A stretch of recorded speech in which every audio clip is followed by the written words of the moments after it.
men? Well, yes, they are. Seamstresses, the name simply means to sew seams. They're sewing simple garments, such as the underwear that men and women wear. You can see the sleeves of my smock, which is the woman's basic undergarment. It reaches to about the middle of the calf, and it covers the whole body. And that's the first layer that a woman puts on. Men wear a linen shirt. You can sort of see some of the man's shirt here, underneath his doublet, and that reaches to about the knees for this period. Now, men and ladies, we don't have any underdrawers. For men, you will use the tails of your shirt to tuck it between your legs, and that will be your lower body undergarment, and then you will put the breeches on over that. Linen is a wonderful material. Now, I know many of us immediately just think that it wrinkles quite a bit, but it is actually amazing at how water resistant it is, how strong it is, and it really helps your body act as its own air conditioning system because it absorbs the sweat off of the skin and helps it evaporate into the air, which helps cool you down. So it's really a wonderful material. And it can also withstand the very harsh washing that needs to happen to these underbody clothing.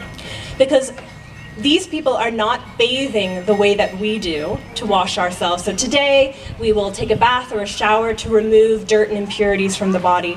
In the early 17th century at Jamestown, we are changing our underclothing to keep us clean.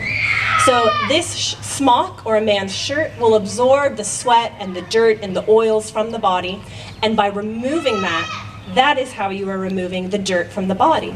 And then by putting a new clean smock or shirt onto the body, you're then providing a new surface for that dirt to go on.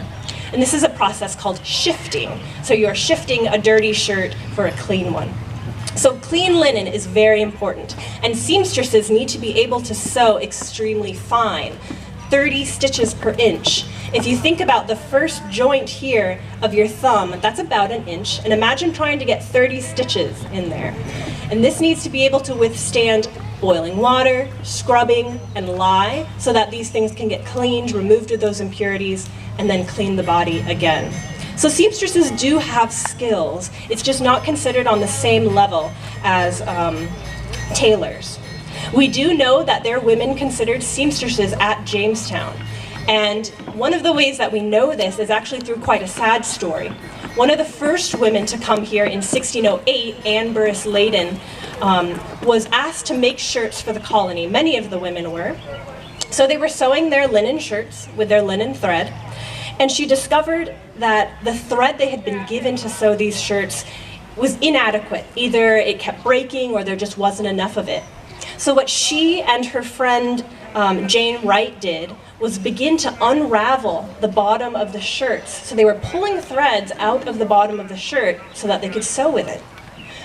Well, with this thread removed, the shirts were shorter than they should have been. And as a result, the women were whipped. And Anne Leyden, who was pregnant at the time, miscarried because of this. Now, this is an example of the very harsh conditions that were at Jamestown during this time. They needed to be incredibly strict with the colonists because they were really concerned about their survival. So Thomas Dale, at the time, who was governor, implemented these incredibly strict laws for the colonists there. And that is one example of the things that happened when you did not obey the laws.